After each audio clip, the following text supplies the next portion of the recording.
I'm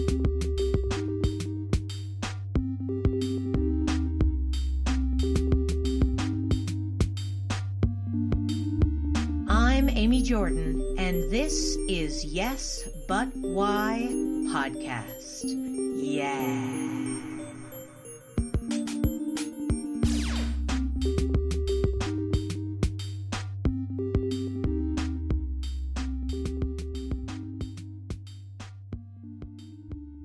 So my kind of background, I started doing improv in Montreal, Quebec, in Canada.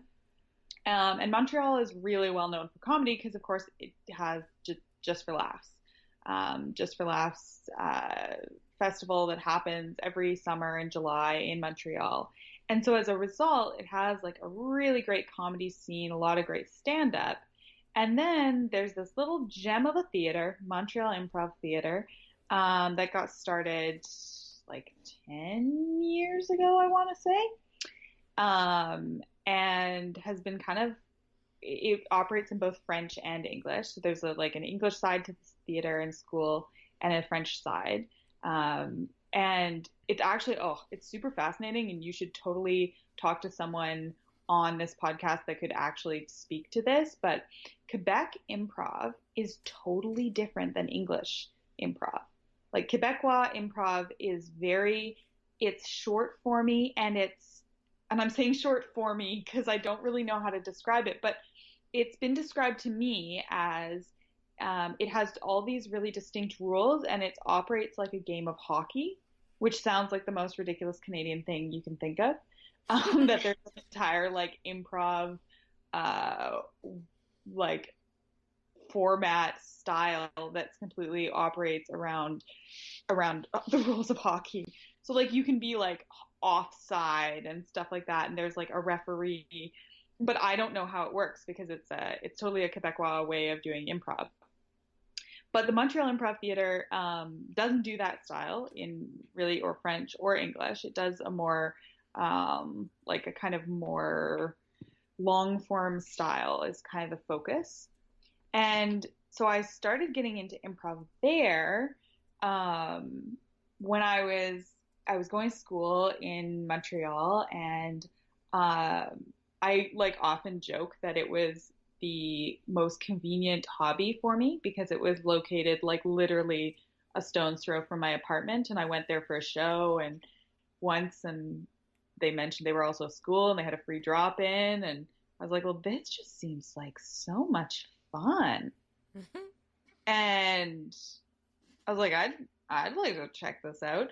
So I went to the drop-in, and it was, of course, great. And then I just kept going and took all these classes. And it was kind of funny because I don't know, it sounds like you have a really extensive theater background, but I literally had never done theater.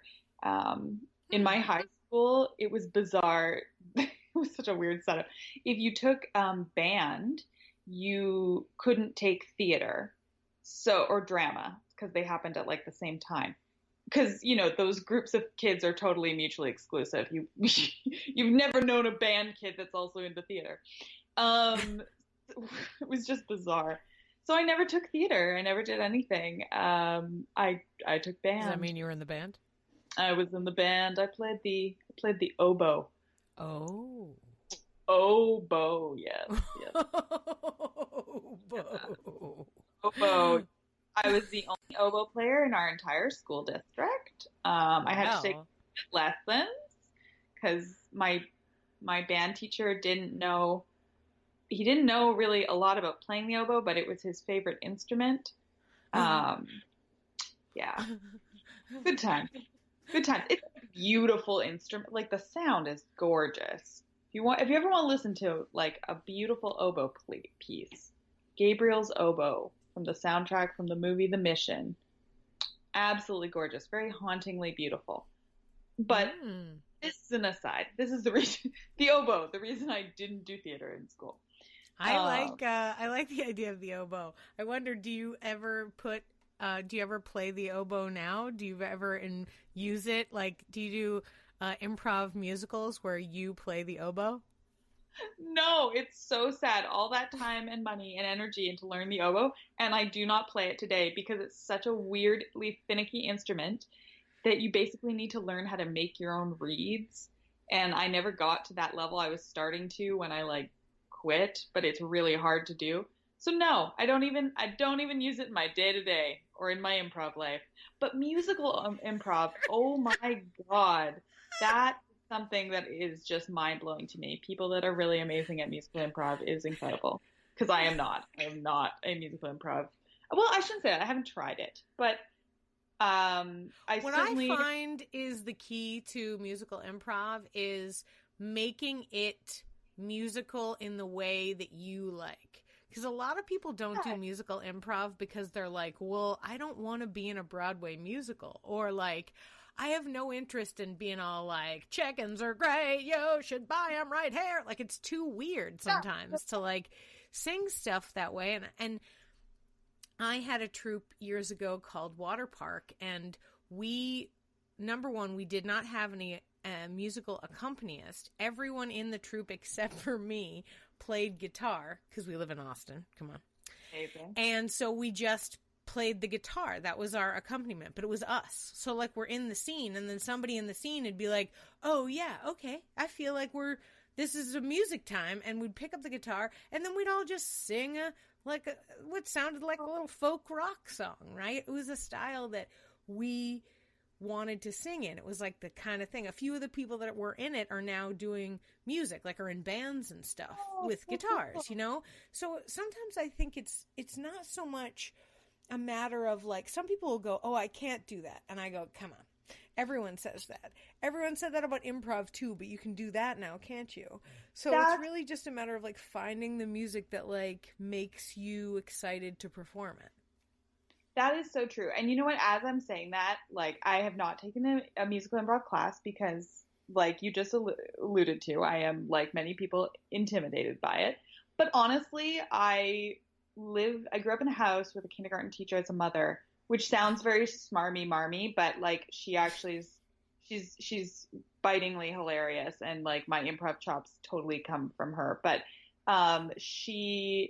we were like, our family was always making up stupid songs out of stuff we were doing. So like just being like ridiculous, of being like, I'm like you were just singing, like, I'm picking up the chicken, putting it in the oven, like stuff like that. So really, I probably would not be as terrible as I'm thinking about it. But actually, I mean, one of the things that I've enjoyed, I have a little baby, and that baby is asleep in the other room.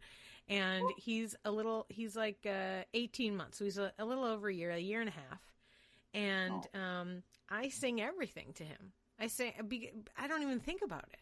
And I didn't notice it until somebody else was near. Like, we were having a play date, and they were like, oh, wow, do you always sing like that? And I was like, oh, I'm singing. Yep, sorry. Yeah, whoops. Yeah. Like, just any little thing where it was like, get the shoe on your foot. What you doing? Get the shoe on your foot. Just what's different? You know. Catching. Everything. But, yeah, you just sort of get in the groove, I think. Yeah. I don't know. So you never did theater or anything, but you got into the improv. What was I know that you went to the show and you were like, this seems fun, but I mean, you have to be pretty brave to take that first step if you're not already kind of a theater kid. What got you through that door? That is a really good question. I think I always I've always been a storyteller. I've always been a bit of an extrovert. I think although I didn't take theater, it probably was like maybe a little bit like talking about my family, a little bit maybe in that kind of realm, because my parents both did community theater when I was like a little baby. And then when we moved, when I was a little bit older, they stopped doing it. And then I recently actually even found out that my grandparents did community theater in the very small town in British Columbia that they were also living in. So there seems to be this family tradition of doing theater in small towns and my running back in my family. But so I think like I love telling stories. I love being silly. And it seemed like a really fun thing to be. It just seemed like a fun time. Like I was just intrigued by it. It looked like people having fun, and I'm a person that likes to have fun. So honestly, I was like, and I'm also cheap, and there was a free thing to try. So that really also got me in there because I was like, well, it's free. It's an hour of my life, and it's like a block from my apartment. Why would I say no to this? And I'm so, so glad I went because then it led to me just getting really into improv and doing improv at a time in my life when a lot of my friends were moving away from the city I was living in. So it was great. It was this great way to meet a ton of really amazing, diverse, interesting, cool, and great people. Like I am a real believer that like improv communities are just such an interesting milieu of individuals. Like always, it's always a neat bunch. And I was super. I can tell you live in Canada because of that beautiful French. Milieu. I don't think that is French. Is it? Maybe it is. I don't know. You just pronounced it with such effort. I mean, I did live in like our French-speaking province. My French should be it should be way better than it is, but it is très, très mal. Very bad. Very, very bad. Well, your French and your oboe, you keep them in the same closet. Yeah, I do. In the closet of things that I spent a lot of time sort of quasi-learning, but am not a master in. Yeah. So what's Montreal improv theaters like study? Like you said they do long form. What's the style? Who were the names they were throwing about?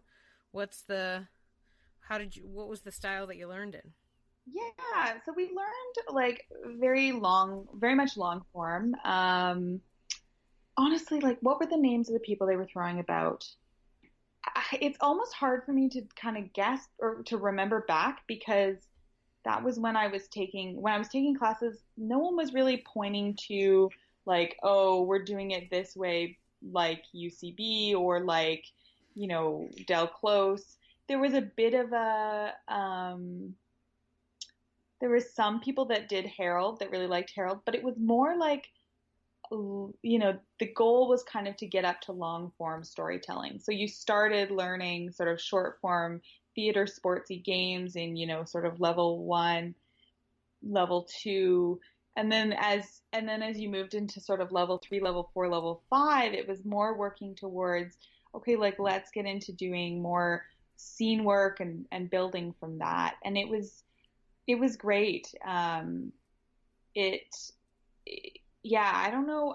I feel like I've read more now because then after I left Montreal, well, we'll kind of get there, but I had to do a lot of reading. And so I almost don't really remember, like, I don't know kind of I guess maybe I feel uncomfortable kind of trying to nail down what Montreal Improv's style is. Cause I'm like, oh, I don't want to put a label on it. Who am I to label it? But it is a large. I mean, I'm sure it was a number of years ago, so, memories are crazy, but also, like, the onus is really on a theater to have a specific style and really push that, right? So if they had a wider view of it, it can be harder to explain it, right? Like the theater where I learned long form, the thing that I could say about it that makes it different and unique is that we did not take suggestions.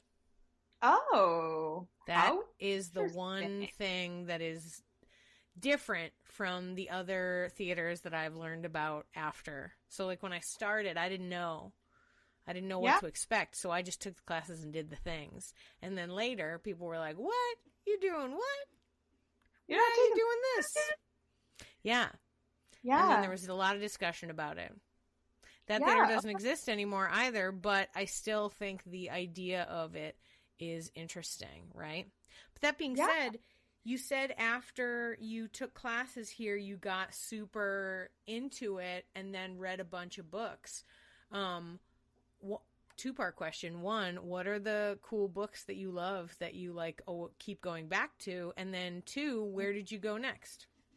Well, so when I was in Montreal, this again kind of ties back into that French thing because Montreal is in Quebec and Quebec is a French-speaking province in Canada.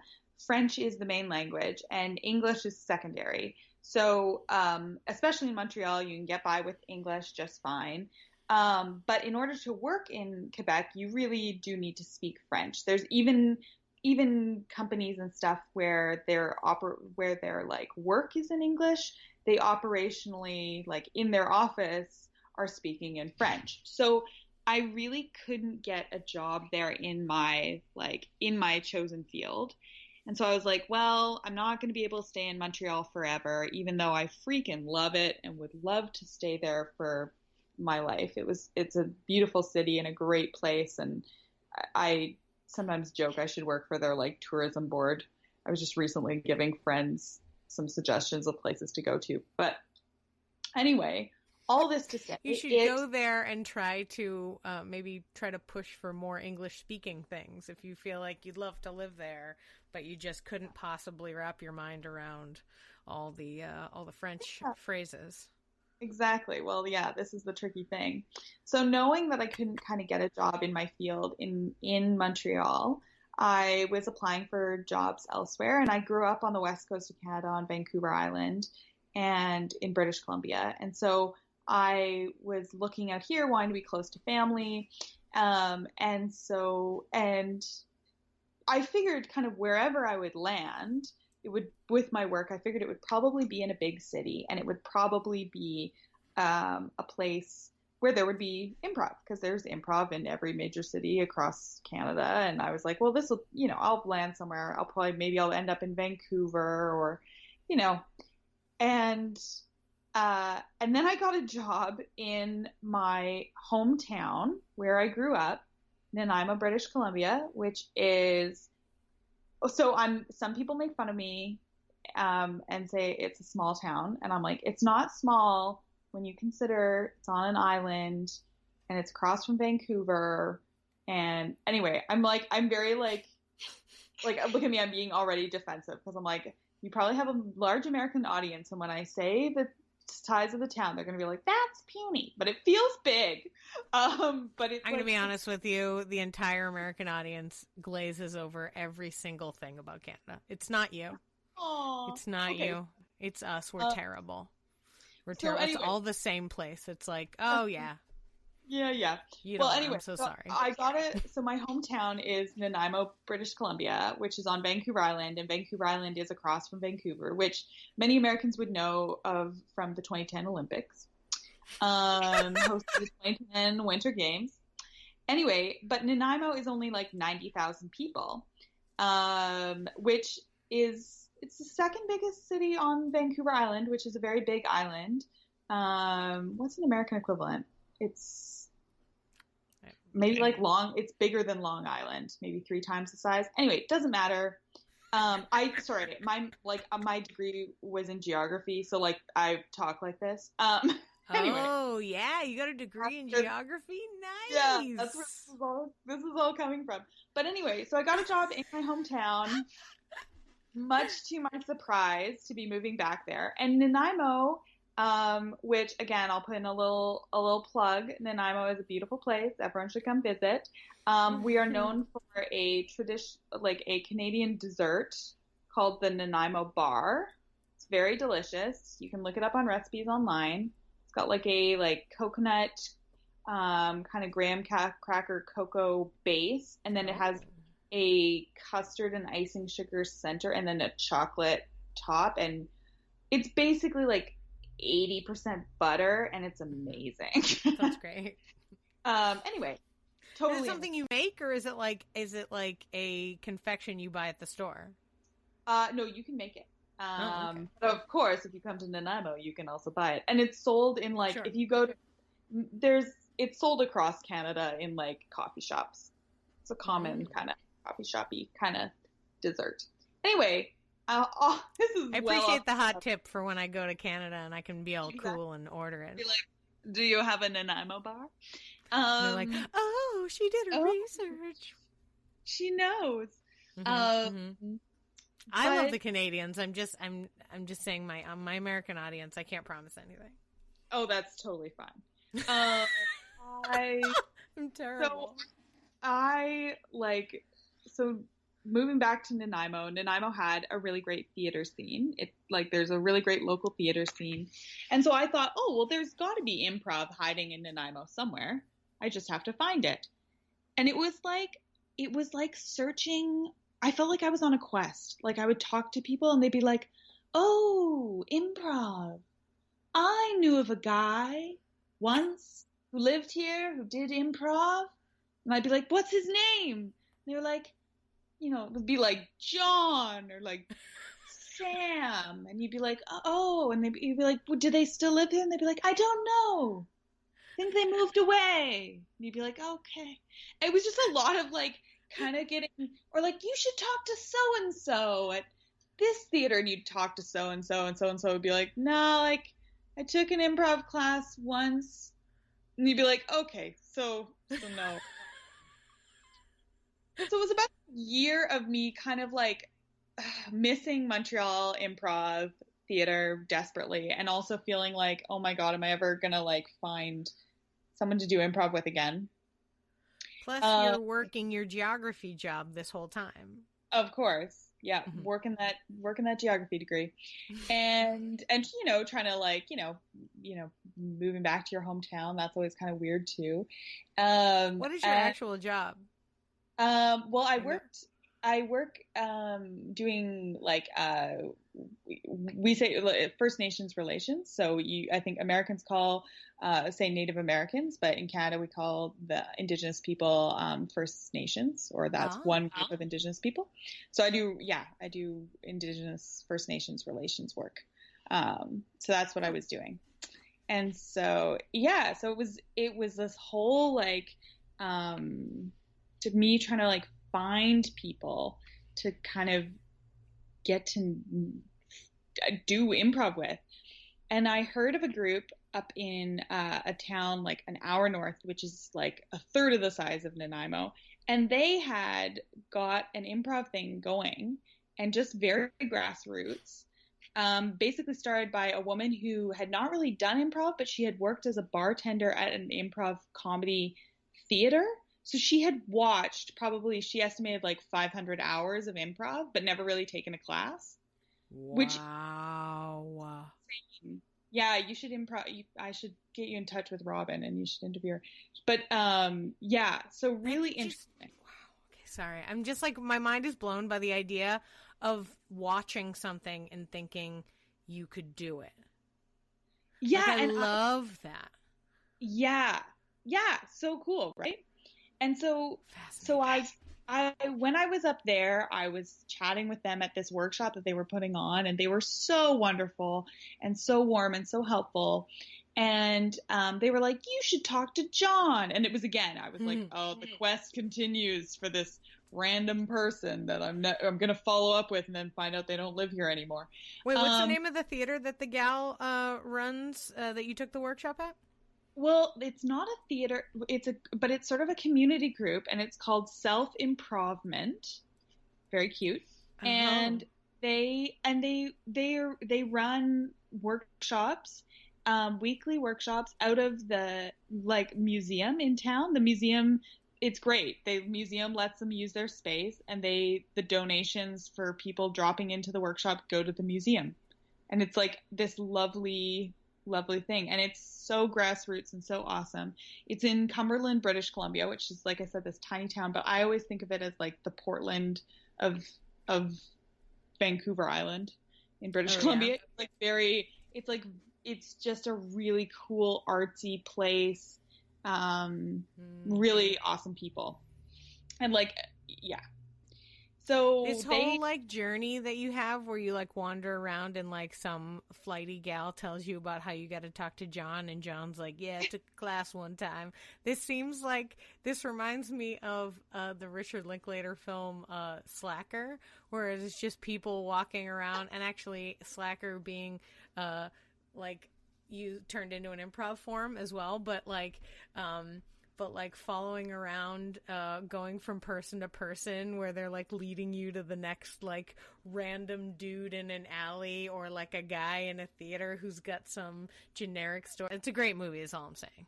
Oh, yes. Your journey sounds like a fun movie. It was. It was. There were highs, there were lows, there were wonderful moments. But I did finally find this John guy. The quest John came through. exists. He existed. He was a real person.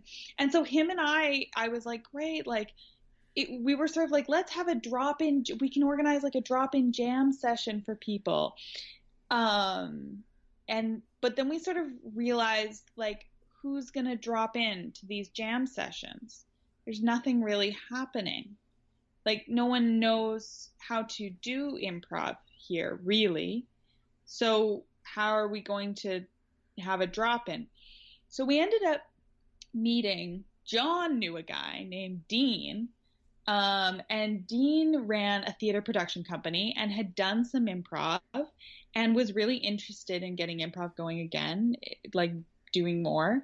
And so the three of us started this theater with the idea, basically, and I kind of joke that it's always like I started out of selfish reasons because I just wanted people to play with. And so I was like, well, I'll just make people to play with. And so we named our theater Fill in the Blank Improv. Which literally came from us like sitting down and we were brainstorming, and I was like, yeah, so like, you know, it'll be our theater name, like, you know, like fill in the blank, you know, improv, because you know how so many places are like, you know, Montreal Improv, or, you know, it's just like place name improv. Yeah. And as I said it, Dean was like, no, like, let's use that. And I was like, what? And he was like, fill in the blank improv. And I was like, oh my God, yes. I'm really bad at coming up with names, so I'm like super proud of that.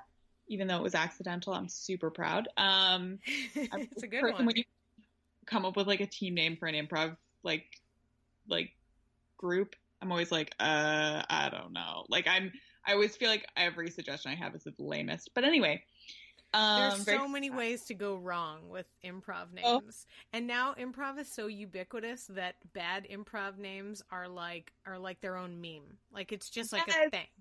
Yes. Ugh. It's so true. It's so true.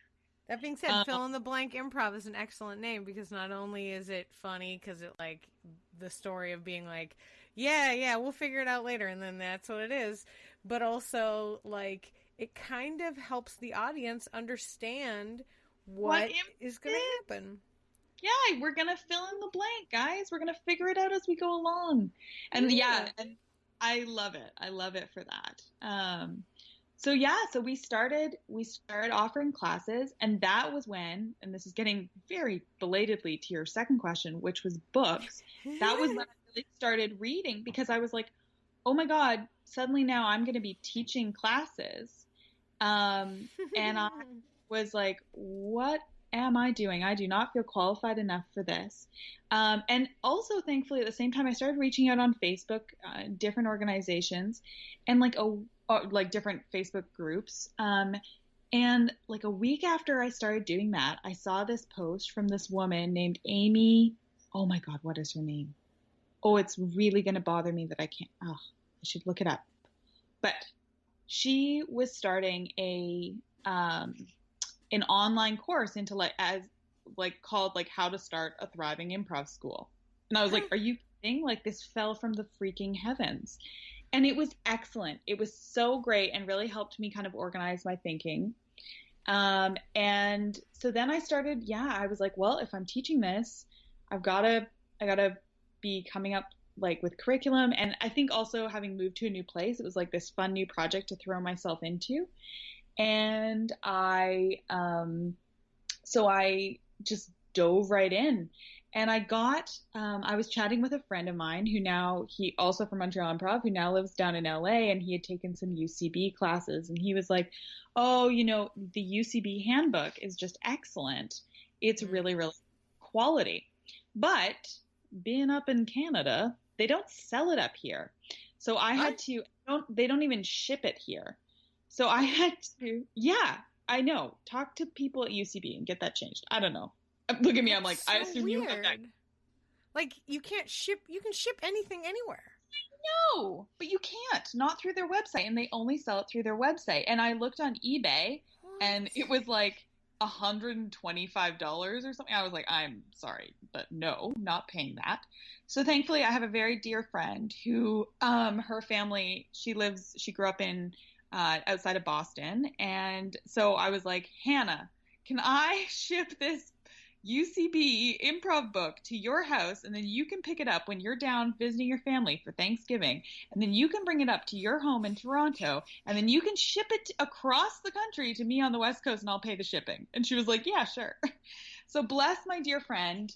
So it took me like a month to get the book, but it was so great and was really helpful for helping me really kind of, because it had been a long time since I had been in a level 1, but it helped me really go through the concepts and think about, oh, okay, yeah, this is a great way to explain it. This is a good way to kind of to ease people in. And a big thing that I really love about improv is just, I think, how applicable it is to life. And I don't know if you find this, but I just I just see improv every day in my life, because life is improvising. You're improvising your life. But the skills that you learn in improv are so valuable. Listening, it's a real important skill. And I think improvisers learn to be pretty good at it because we have to be. Yeah, I'm so deep in the cult that I actually believe that everyone needs to take an improv class. Oh my God. That we could actually be a better human race if we did. Oh my God, I'm with you. I'm deep in the cult too, because I 100% believe that. And so I tried to make my level 1 course that I designed. I tried to design it around these are skills you're going to take away, and let's make this applicable to your life. And so every at the end of every class, no matter what the topic was that we were talking about, I'd kind of give them quasi homework. And it was more how can you bring this into your day-to-day life? So for instance, this was, I think, in the level 2 or level 3 class, level 2. Yeah. When we were talking about status, I said okay, I want you guys to try and notice status in your everyday lives. How do you, when you're in certain situations, how do you notice your status change in comparison to those around you? In what situations do you notice that you have high status or low status, and where does that come in?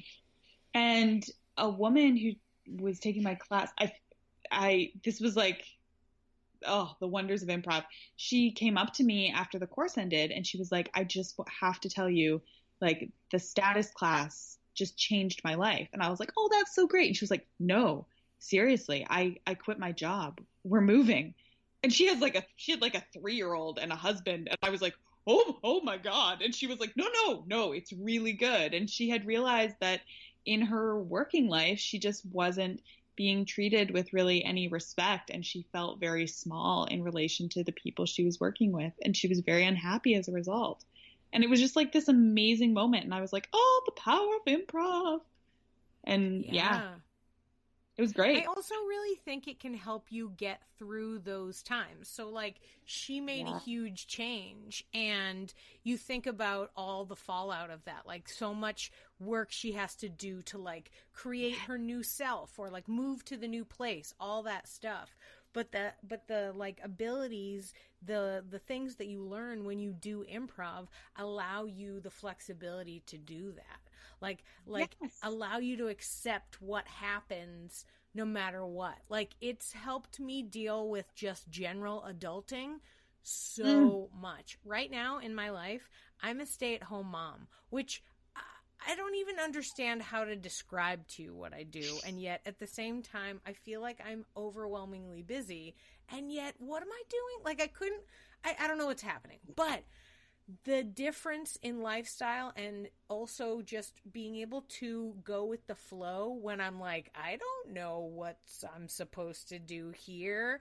Or when because I'm the one who's home, I'm the one who's dealing with a lot of the bills and stuff like that. And there have been a couple of times, where you open up a letter in the mail and it says some terrible things you owe a ton of money for this reason. And you're like, what?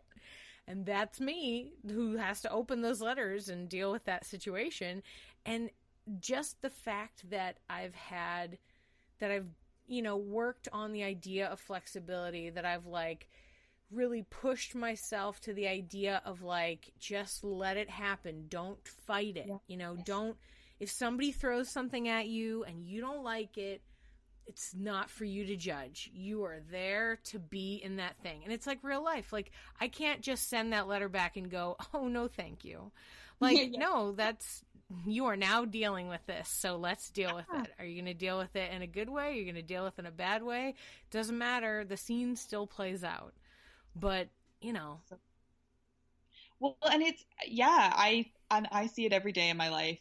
I was just reflecting today when I was coming home from work. I was like, oh my gosh, there's some real tension between my work team and another work team.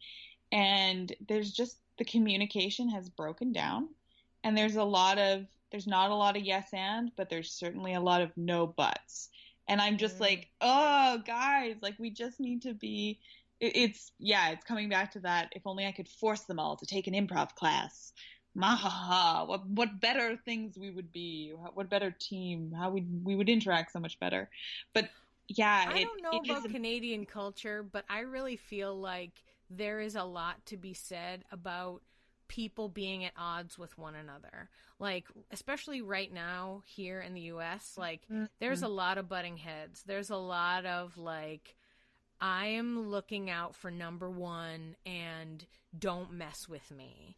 And that is just antithetical to working together. It's antithetical to collaboration and getting it done. You know what I mean? Like, whatever is happening in your office, I'm sure that at the end of the day, it's like, guys, it's nice that you're all individuals. But at the end of the day, the boss wants X to be done, and we have to accomplish it. Yeah. And it's true. There's a lot of not... we don't have each other's backs, to put it in improv speak. We're not playing as a team. We're not trying to make each other look good when we need to be. Yeah.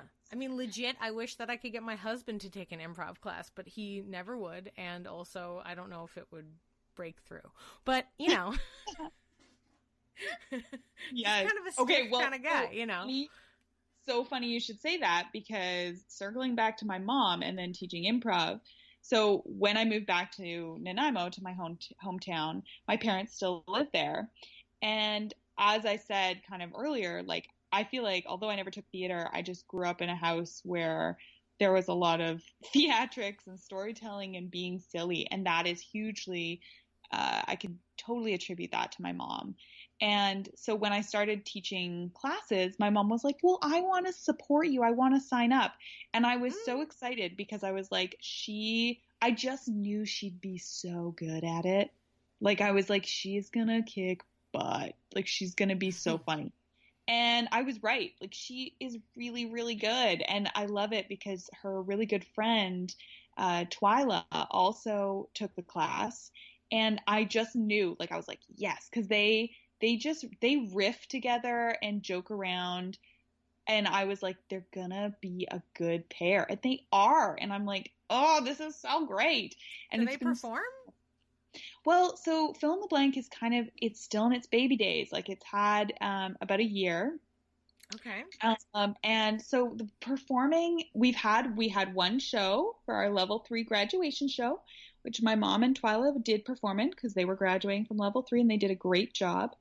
But they're like, we kind of hit this cusp where we hit our year mark. Actually, it was a year like early October. So it was less than a year and that the theater had been started. And then I got this job in Victoria, and it is like it's my dream job. And so I was like, well, I'm definitely going to take it. But the thing that made me sad was I was like, well, what about Fill in the Blank? And I was basically doing the majority of the teaching. So that made it really tricky too with me leaving, because we didn't have the capacity to kind of keep teaching at the number of classes we had been. How far away is Victoria from Nanaimo? Well, so that's the thing. It's about a hour and 45-minute drive. So that sounds like nothing when you compare it to that guy that was driving 6 hours to get to improv. But if it's one island to a different island, that could be trouble. Yeah, no, thankfully it's on the same island, but Oh, there's a cool. mountain in between and it can be kind of sketchy driving. So Oh no. the yeah, so I've gone up a couple, I did a workshop and I've gone up for a couple things and I've organized workshops from friends of mine who live in Vancouver and who've come over and put on workshops for fill in the blank. And thankfully an improviser from Vancouver moved to Nanaimo. And so he has been working with Dean to teach a class weekly. We've moved away from doing levels at the moment because we don't really have the capacity to keep doing that. And now it's just sort of a come to this skill builder class once a week and we'll focus on a skill.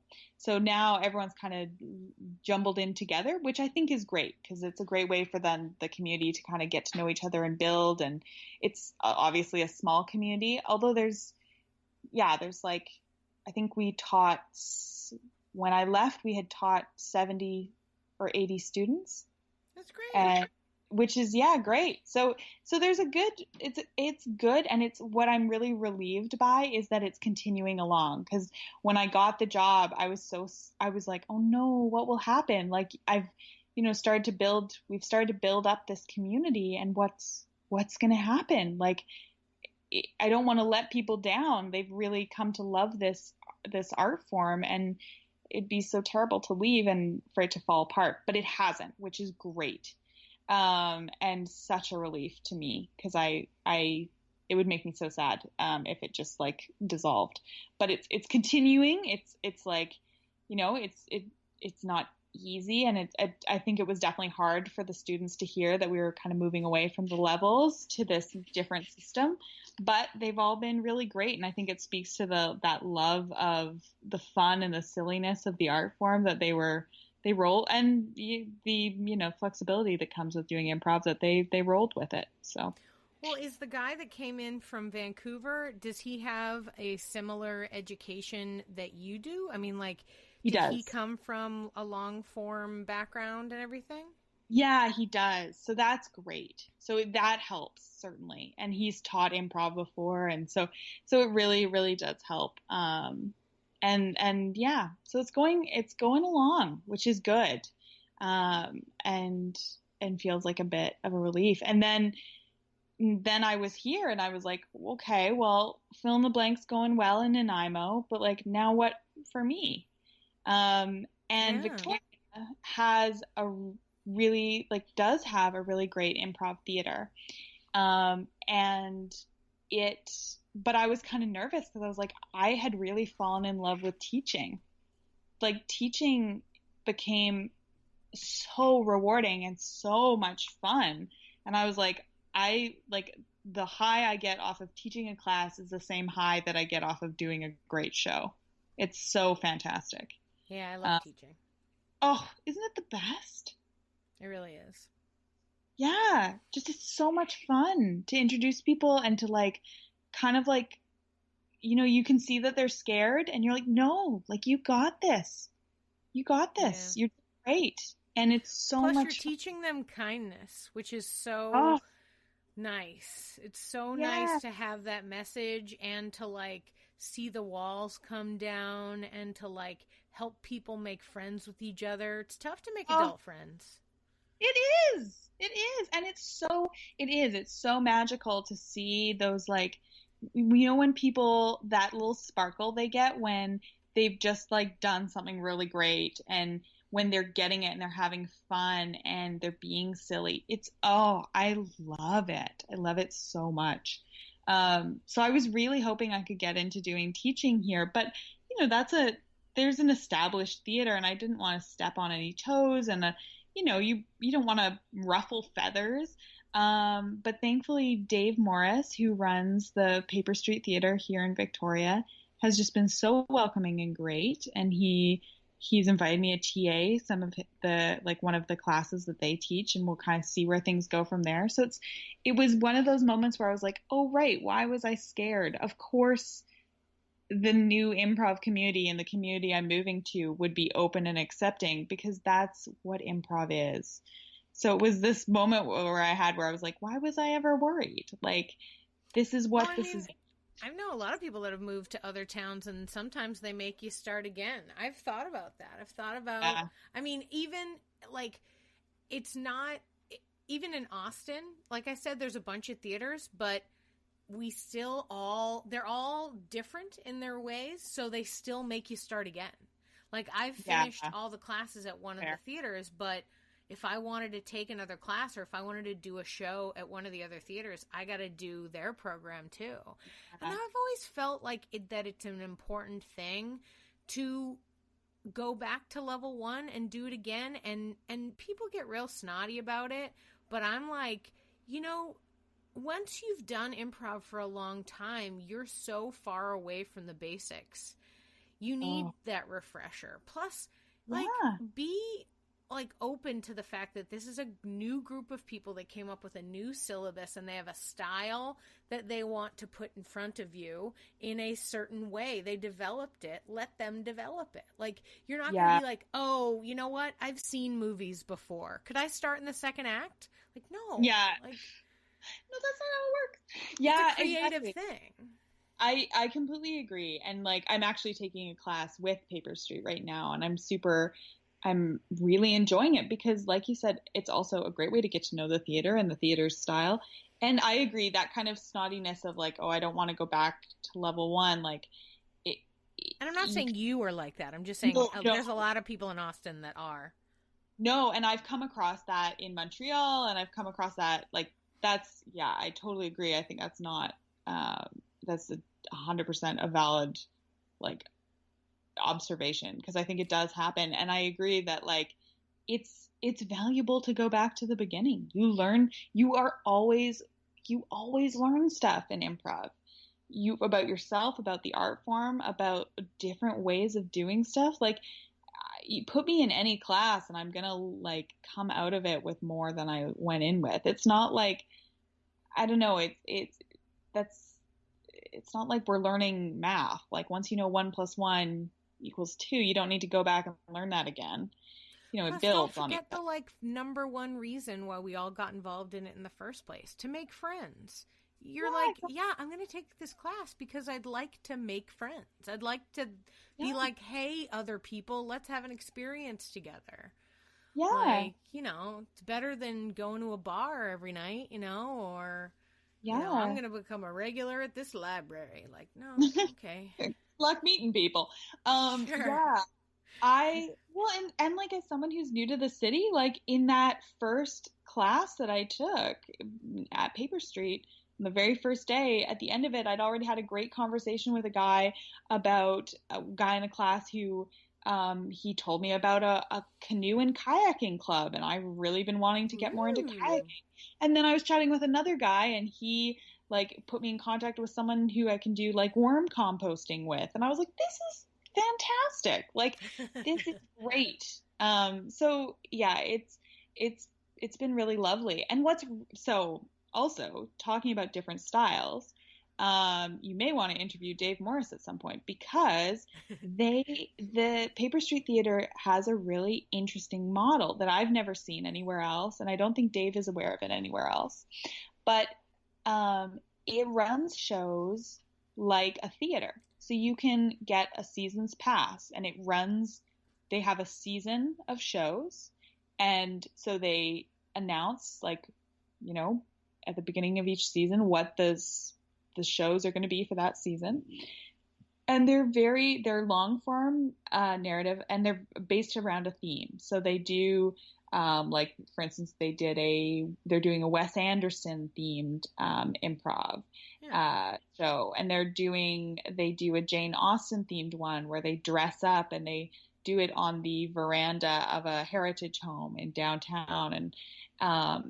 And they really, like, which is also interesting when you understand the demographic in Victoria. Victoria, BC is often referred to as the land of the newlywed and the nearly dead. Oh. So a lot of like younger people, and then a lot of retaillees. So in order to make the theater kind of financially viable, running that kind of seasons pass system and having that kind of planned out in advance of people kind of knowing what's coming up has, I think, really worked well for Dave and Paper Street. And they go really like in depth and really, really practice up to make sure they really get a theme or a style. Like they did a Samuel Beckett themed improv show. And so they'll really spend like 2 months digging in and really trying to get the feel of that writer or that style or that, that theater director or movie director. And then they'll do a like 3-show run and they sell out. But it's very different, of course, from the improv that I was used to seeing in Montreal, which was a little more like, this team comes up and they do a long form or they do, some short scenes strung together on a common theme. And so it's really different. And the goal is kind of to be a little more like theater, which is really interesting. Yeah. Is the stuff that you're studying with Paper Street, is that like the Keith Johnstone impro, like narrative improv style? Yeah. Like, is that more the, like, yeah. So it's that's really usually what I hear. That's the name I hear thrown around when I hear of shows like that have the theme, that do the, Harry Potter improv, or I literally can't think of something else. Golden Girls improv. Take that idea. That sounds like a good one. Yes, actually, did you just make that up off the top of your head? I did. Because that's hilarious, because one of my good friends in Montreal, her and 3 other gals did a Golden Girls themed show, but they called themselves Silver Ladies. And it was fantastic. So I just feel like the Victoria audience would really love it. I should pitch it to Dave. Either that or Designing Women. 2 shows with all women casts in their 40s and 50s. Yes. The Silver Ladies was funny because the women were all in their like 20s who were doing it. So they were like wearing wigs and they were sure. Yeah. But like just to think about television, like in that moment, like in the when was that, like early 80s or something, where where I just love the idea of them like now, can you imagine pitching a television show where you're like, okay, all right, so there's 4 elderly women, okay? Stay with me. So they live in a house together. One of them is the mother of the other one, and hijinks ensue. What do you think? People would be like, get the hell out of here. You're like, okay, so who lives in the house? Angelina Jolie. Okay. You're like, what? You're like, well, I mean, woman is in her late 40s, right? So that counts? No, she does not count. No, what? No, we're looking for ladies with white hair, older, kind of jowl situation. What? No. We don't put those women on television. Oh my God. Unless they're famous already. Frankie and Grace, maybe you've seen it on Netflix. Yes. Already famous older women we accept. Yeah. We all love Jane Fonda and Lily Tomlin. But Yeah, it's like already famous. Doesn't count. You're never going to have the unheard of actress that gets her break in her 50s. Never. Trying, gonna do it, working on it. We'll go for it. Be the first. Right now, I am holding my breath next to the glass ceiling. It is crazy up here. I'm kidding. Oh, man. No, that's so funny. Like, I love those. In fact, the theater here in town that I want to take classes at next time I decide I have a minute and $1 is Hideout Theater, who does those kinds of shows and has the Keith Johnstone focus. And I'm totally fascinated by that. I'm like, yeah.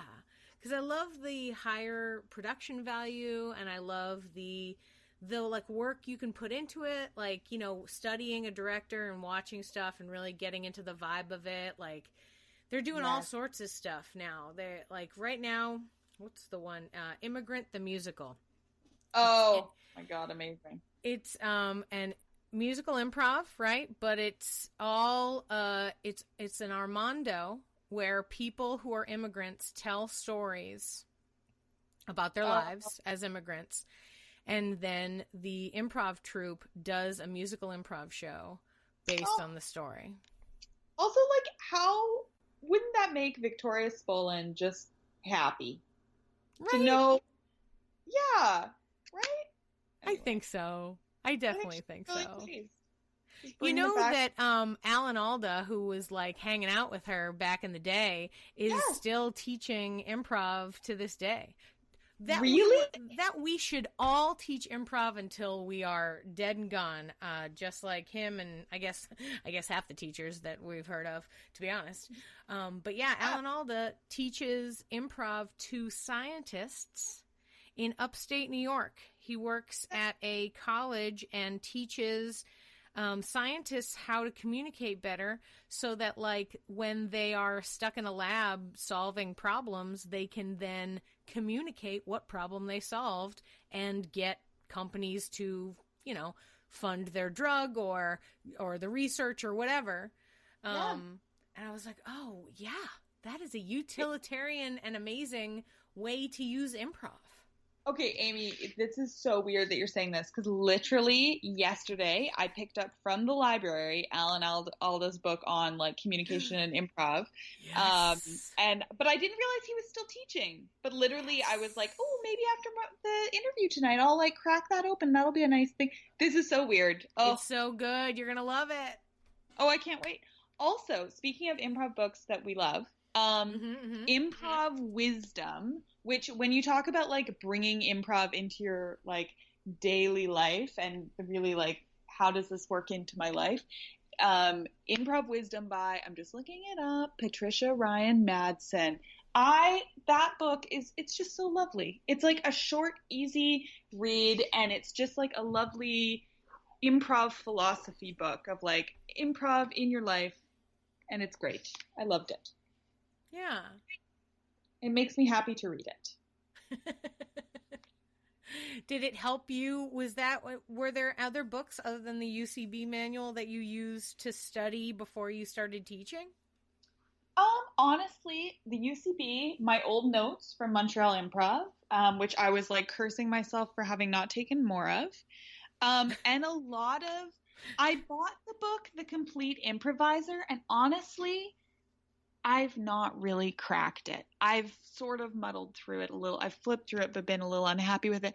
And then honestly, it's been a lot of, like, looking stuff up on the internet and a lot of, like, looking at exercises and reading stuff that people have graciously put on blogs and on websites. And, like, to anyone listening who has ever contributed to some online discourse on improv, thank you. Like, that, honestly, that was a huge, huge part of it. Yeah. Was going through and looking at stuff that had been done and gleaning from that how I wanted to kind of organize things. Yeah, man. There are so many different, with the internet, there's so many different ways to, you know, get that kind of information. It would seem that no matter where you are, you know, you can figure out how to connect with some improv people. Like, kudos to you and your team, John and Dean, on getting Fill in the Blank, you know, up and running and flowing. What's the name of the, you said John and Dean were your first people. Then what was the name of the guy from Vancouver that's teaching there now? So this is embarrassing. His name is Jim, and I'm blanking on his last name right now. It's okay. I only have John and Dean. Oh, right. I didn't even tell you. These are the most... No, don't tell me. I mean, you can tell me later, and I'll find them. But John Baker, Dean Chadwick, and Jim... Anna is blanking on his last name. Jim from Vancouver. It's fine. There's only one. Jim from definitely. It's Canada, right? There's only one named person. It's definitely the the story that you told earlier about how it was like, hey man, there's this guy named Jim from Vancouver. He can tell you about improv, man. Like, yeah, okay. You just gotta find him. Here's Jim. Jim is should I just yell Jim everywhere I go? Jim! No, not you, improv Jim. Do you do? Yeah. Are you from Vancouver, dude? No, you're not. All right, cool. Move on. See you later. Next one. See you later. Yeah, honestly, that was how it felt. It was like trying to just people be like, and the way people even said, they'd be like, "Oh, I knew someone that did improv," and I'd be like, "Did they die? Like, what? Why are you saying it like this?" Sounds like a series of ghosts all taught improv in Nanaimo for a while, but then they went to the other side, so no one could find them again. Yeah, well, and the irony is that I'm sure now there's an improv community in Nanaimo that's growing, but like if someone was to come to Nanaimo and be like somehow unable to find fill in the blank, but we're just asking around, I feel like people would be like, "Oh, I knew a girl named Anna. She did improv. She doesn't live here anymore." Because like that was what people kept telling me. They'd be like, "Oh, I knew a person, but they moved." And now I'm that person that like you're that person. You had to fulfill your destiny. That's how it works. I guess that's the destiny of people who do improv. They just have to prepare the community of 80 or so to just constantly ebb and flow with what's happening and who's in charge. That's how it works. That's how it works. 100%. You know what, though? I was part of a theater for this one theater that's not a theater anymore, but, well, sort of. But about 9 years. And it definitely ebbed and flowed. Like, there were a bunch of us that were around the whole time. But sometimes we were in charge and sometimes we weren't in charge. Other people became in charge. Jobs changed. People were doing different things. So, and there were just so many people. I remember like 2 or 3 generations when all the people from the previous generation, except for maybe the same handful of 5 or 6, stayed the whole time. But like, oh, wow. But like it's because some of us are older and started out older. Like I didn't start improv until I was 30. So like I didn't know improv. And so I live in Austin. I'm not moving away from Austin, but you meet people who like take it for college or like are 22 or something, and they live for a short period of time in Austin, or they finish college and then they move away, or they do improv and want to try to hit it big, and then they move to New York or LA or Chicago, and that's what happens to a lot of people. And so it's funny, like when like a full generation leaves and then new people start coming, there's always that lull in between the end of one and the beginning of another, when all of a sudden you're like, oh man, there's nobody around. Who's taking classes? And then like you wait a minute, and then all of a sudden it's like boom, and you get huge classes again, and brand new people and brand new stuff. And there's always more, there's always more people who are interested in it. They'll always be there. You just have to be waiting there with your arms open going, don't worry, come here, I'm here for you. It's the improv cycle. It's like the metamorphosis. Well, I actually think it's the creative cycle in general. Like, you're kind of moving through a couple of them. So your first one was Montreal Improv Theater, right? You finished that, and then you moved forward in your career, and that led you to Nanaimo, and you developed that community, and you helped get that started. You lit the flame, and then you walked away because you had to move forward with something else, and now you're in another scene, and maybe you'll stay in this scene for a little while and put your mark on it, and maybe you'll move to another one. Like, that's part of being a creative person that I think a lot of people don't accept, especially when they're finishing their time at their first one.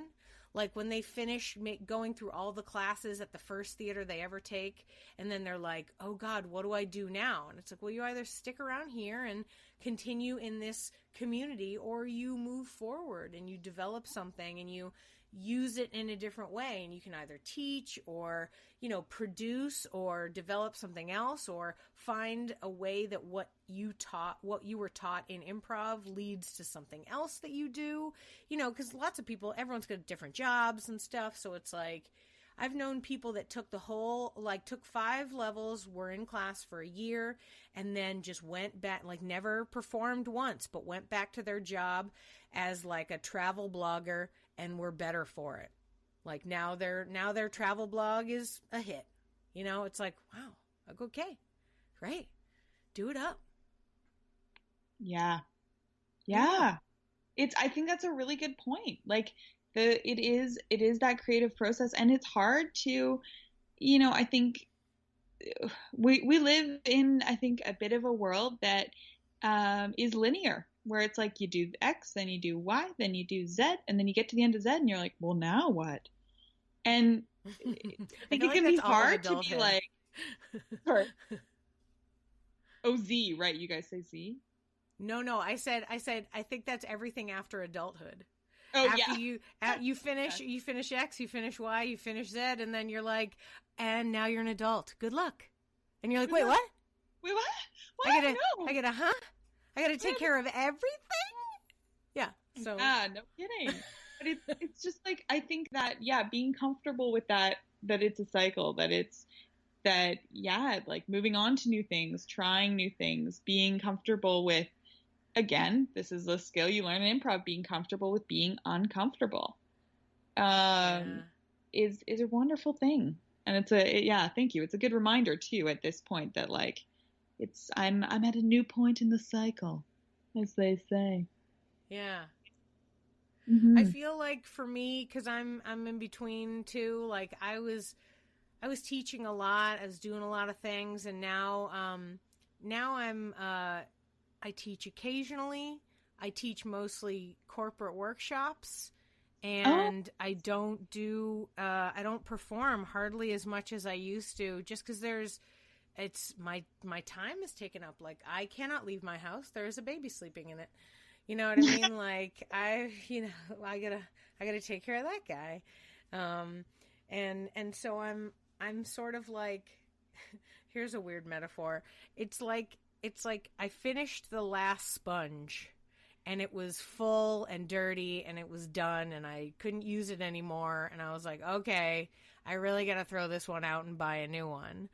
And so then I threw it out, and then I bought the new one, and now I'm like, okay, well, everything's clean, so I don't have to use it. Yes. And so I'm waiting to use the sponge, but I have to dirty the world first. So it's like it's like I have to live my life for a little while. Yeah. And not do theater.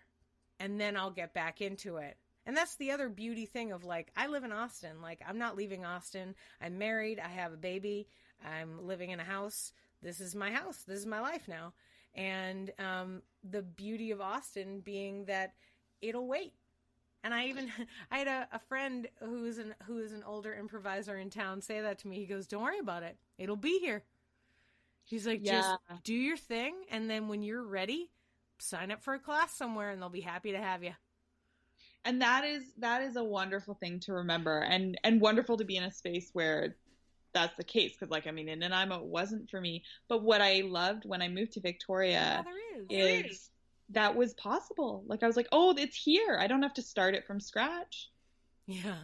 It's just there. I can take a class when I'm ready. And it took me a while because, you know, starting a new job, moving into a new apartment, and then also just kind of trying to send fill in the blank, like making sure that fill in the blank was in a good space, made me, you know, I really didn't reach out to Dave until like about a week ago, 2 weeks ago, because there was just so much going on. But it was so great to know, like, you know, it was there, that it was available when I was ready for it.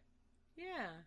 Are there a bunch of other things, or is Paper Street the main improv theater in Victoria? Paper Street is the main improv theater. There's some other groups that are kind of trying to do more regular shows, but they're in their early days. But in terms of classes, like teaching, Paper Street is the theater. And then it sounds like, you know, there's some groups that are kind of trying to start to perform a little bit more regularly, which is great. So it's exciting. I think, you know, Victoria's had, I don't know how many years Paper Street has been in existence. It's not been 10, but it's been quite a few. But it sounds like, I think it's kind of an exciting time. It sounds like there might be some stuff kind of starting to bubble up and kind of expanding the community, while Paper Street has been this lovely steady eddy. It sounds like maybe there's things starting to bubble where,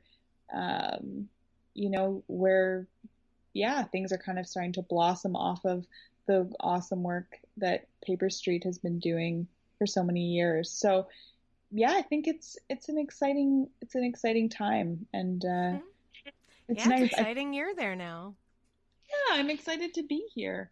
Yeah. Great. It's awesome.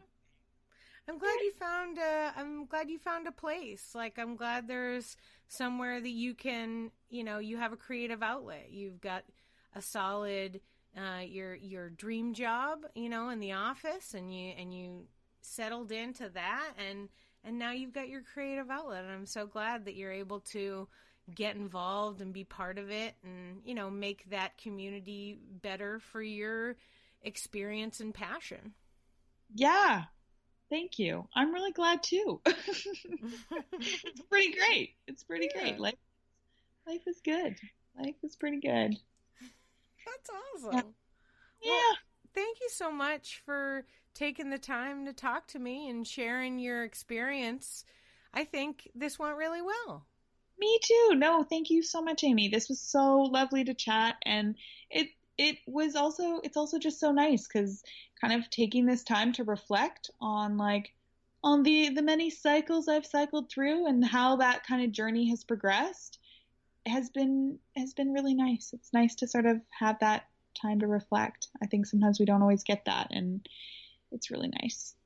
So thank you. One of the things that I realized when I first started teaching improv, and like I said, I didn't start till I was 30, but most of the people that I was teaching were in their 20s. And like I said, they didn't have much experience when it came to the ending of things and moving forward and doing something. And I feel like improv, like we were talking about, has life lessons for just that. And for just accepting and moving forward. And like even the idea of, when I coach a troupe, for instance, I don't give them notes on their shows. I know a lot of coaches do. They really will, they'll film it and they'll give them play-by-plays, but I think the show is the play. So we did the work, now you get the play. And I think it's important, to acknowledge the journey of that and to, allow yourself to make mistakes and to move forward and to change stuff. And, I don't know, just be easygoing. Like if you were in an improv show and at first it was all about bunnies and then all of a sudden it's about cowboys, you're not going to stop and yell at somebody and go like, this isn't what I wanted to do improv about. Like, no. So you kind of gotta take life that way too, where it's like, okay, well, where can I put my creative energy right now? And because I'm home with my baby, my creative energy right now, and we mentioned earlier how much we love teaching, I kind of think of my podcast interviews as little moments of teaching, like going over the journey and kind of like feeling good about it and spinning it in as yes and a way as I possibly can, because I feel like a lot of people don't look at their lives that way. They're like, this worked, this didn't, this is great. But I think, if you try to see a little bit of magic in your journey, then it helps. It helps move you to the next thing. It helps you be pleasant in the moment you're in, and, It's so true. Oh, yes. Yes, and I agree. It's so, yeah. It's so true. You're getting to have this moment of really reflecting and looking at your life and how, yes. Well, thank you, teacher Amy. I never thought of it that way until just now. Like, legitimately, it's like this, really? Like saying it out loud. Yeah, I had never thought of it that way until just now. Oh, that's fantastic. Because I'm floundering in my own creative thing, but I keep doing these interviews, and sometimes I do 4 or 5 a week. And they really keep me going, talking to people, getting through. and just, discussing different things. And, I try to stay positive because, like, what am I going to do? Judge somebody's life? That's not me. Yeah. No. So I'm like, tell me, that's exciting. And, my life's my life, and your life's exciting because it's not mine. Oh, it's the truth. Yeah. Oh, well, thank you. This was so lovely. Good. Such Thank you. Nice way to say. Good. Well, thank you. This has been great. Awesome. Enjoy your evening. Oh, thanks for listening, everyone. Yeah, thanks for listening.